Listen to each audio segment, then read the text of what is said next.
Assalamualaikum warahmatullahi wabarakatuh. Nama saya Daneswari Suci Ananda dengan NIM 7211419153. Pada kesempatan kali ini saya akan menjelaskan materi tentang implikasi etis dari teknologi informasi yang merupakan bab 10 dari Sistem Informasi Manajemen. Yang pertama, tujuan pembelajaran. Setelah kalian menyaksikan video ini, diharapkan kita dapat memahami perbedaan moral, etika, dan hukum, kemudian mengenal undang-undang terkait sistem informasi, kemudian menyadari tentang kode etik industri sistem informasi dan teknologi informasi, dan memahami berbagai masalah dan dampak kemasyarakatan sistem informasi manajemen. Yang pertama yaitu cakupan perspektif versus cakupan deskriptif. Cakupan perspektif atau prescriptive coverage menentukan bagaimana sebaiknya MIS dikembangkan dan digunakan dalam suatu perusahaan. Sedangkan cakupan deskriptif atau descriptive coverage menjelaskan bagaimana hal-hal sedang dilakukan. Pendekatan perspektif lebih banyak digunakan, tetapi tidak sepenuhnya meninggalkan pendekatan deskriptif. Hal ini bertujuan untuk memberikan jalan yang dapat diikuti para profesional bisnis dan sistem informasi masa depan, sebagai jalan menuju karir yang sukses dan karir yang akan memberikan kontribusi positif untuk profesi yang berkaitan dengan komputer serta untuk bisnis dan masyarakat. Selanjutnya, moral, etika, dan hukum. Etika yaitu satu set kepercayaan standar atau kepemilikan yang mengisi suatu individu, kelompok, dan masyarakat. Etika adalah cabang utama filsafat yang mempelajari nilai atau kualitas. Etika mencakup analisis dan penerapan konsep seperti benar, salah, baik, buruk, dan tanggung jawab. Moral, yaitu tradisi, kepercayaan mengenai perilaku benar atau salah. Moral menjadi institusi sosial dengan suatu sejarah dan daftar peraturan.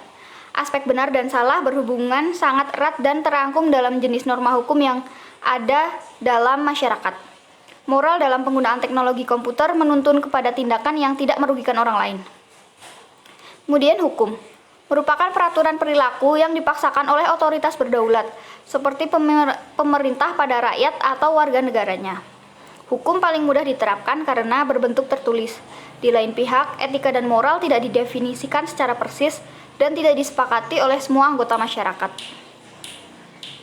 Selanjutnya, Undang-Undang Komputer di Amerika Serikat. Yang pertama, mengenai hak dan batasan akses data. Undang-Undang Kebebasan Informasi tahun 1966 memberi warga negara dan organisasi-organisasi Amerika Serikat hak terdapat akses data yang dipegang oleh pemerintah federal dengan beberapa pengecualian. Kemudian pada tahun 1970-an dikenal beberapa hukum tambahan dalam bentuk Undang-Undang Pelaporan Kredit yang Wajar. Tahun 1970 yang berkaitan dengan penanganan data kredit dan undang-undang. Selanjutnya privasi. Undang-Undang Privasi Komunikasi Elektronik tahun 1968. Undang-undang ini hanya mencakup komunikasi suara sehingga pada tahun 1986 ditulis ulang agar mencakup data digital, komunikasi video, dan surat elektronik. Kemudian kejahatan komputer. Undang-Undang Keamanan Komputer Usaha Kecil dan Pendidikan diterapkan oleh Dewan Penasihat Keamanan Komputer Usaha Kecil dan Pendidikan. Undang-Undang Perangkat Akses Palsu dan Kejahatan serta Penipuan melalui Komputer menetapkan bahwa merupakan suatu kejahatan federal jika seseorang mendapatkan akses tanpa otoritas atau informasi yang berhubungan dengan pertahanan negara atau hubungan luar negeri. Yang selanjutnya, paten peranti lunak.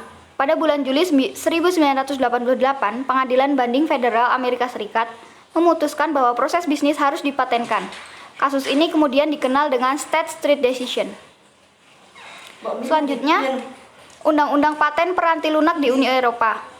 Pada awal tahun 2002, Parlemen Uni Eropa mengusulkan standar peranti lunak yang lebih ketat dibandingkan standar di Amerika Serikat dan peraturan untuk patentabilitas penemuan yang diterapkan pada komputer ditolak pada bulan Juli 2005. Yang terakhir, Undang-Undang Privasi Pribadi di RRC.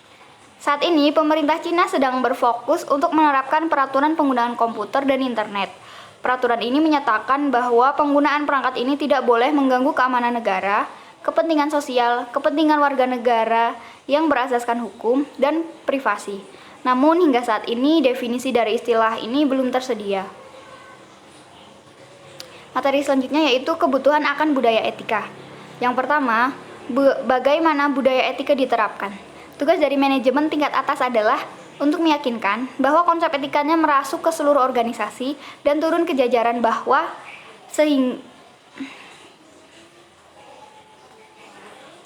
Tugas dari manajemen tingkat atas adalah untuk meyakinkan bahwa konsep etikanya merasuk ke seluruh organisasi dan turun ke jajaran bawah, sehingga menyentuh setiap karyawan, para eksekutif, dan dapat mencapai implementasi ini melalui 3 tingkat.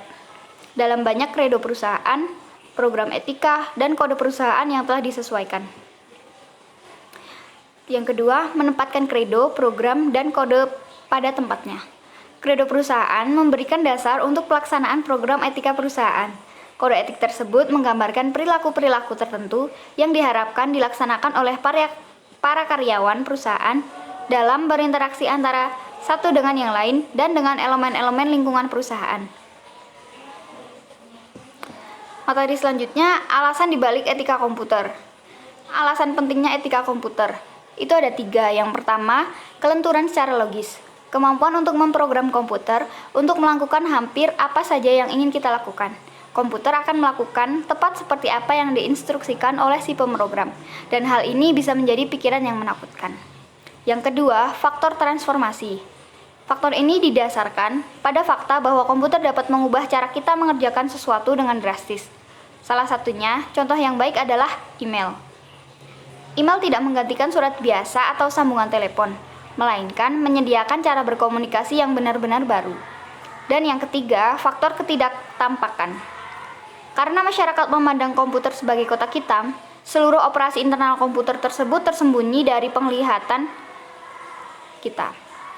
Ketidaktampakan operasi internal ini memberikan kesempatan terjadinya nilai-nilai pemrograman yang tidak tampak, perhitungan rumit yang tidak tampak, dan penyalahgunaan yang tidak tampak. Kemudian alasan lainnya di balik etika komputer yaitu ada hak sosial dan komputer, hak privasi, hak untuk mendapatkan keakuratan, hak kepemilikan, dan hak mendapatkan akses. Yang selanjutnya itu ada audit informasi. Pentingnya objektivitas, yaitu karena auditor berhubungan langsung dengan Dewan Komisaris, CEO, dan CFO. Mereka harus menyatakan bahwa mereka tidak menginginkan tanggung jawab operasional sistem yang mereka kembangkan. Mereka hanya bekerja sebagai kapasitas penasihat. Mereka membuat rekomendasi untuk manajemen dan manajemen membuat keputusan. Subsistem audit internal itu melibatkan auditor internal dalam tim perancangan sistem, yang merupakan suatu langkah yang baik untuk mendapatkan sistem informasi yang terkendali dengan baik. Dan sistem tersebut merupakan langkah yang baik untuk memberikan yang mereka perlukan kepada manajemen informasi guna mencapai dan mengelola operasional bisnis yang beretika. Nah, jenis aktivitas audit itu dibagi menjadi 4. Yang pertama, audit finansial. Yang kedua, audit operasional. Yang ketiga, audit berkelanjutan. Yang keempat, yaitu desain sistem pengendalian internal. Kemudian menerapkan etika dalam teknologi informasi. Yang pertama, kode etik. Association for Computing Machinery atau ICM yang didirikan pada tahun 1974 adalah sebuah organisasi komputer profesional tertua di dunia. ICM telah menyusun kode etik dan perilaku profesional yang diharapkan diikuti oleh 80.000 anggotanya. Kemudian pendidikan etika komputer itu ada 3 cara. Yang pertama, mata kuliah di perguruan tinggi. Yang kedua, program profesional. Dan yang ketiga, program edukasi swasta. Nah, pendidikan etika komputer ini secara singkat itu seperti ini. Mata kuliah di perguruan tinggi memungkinkan para mahasiswa untuk bersiap-siap mengatasi permasalahan etika ketika mereka memasuki industri.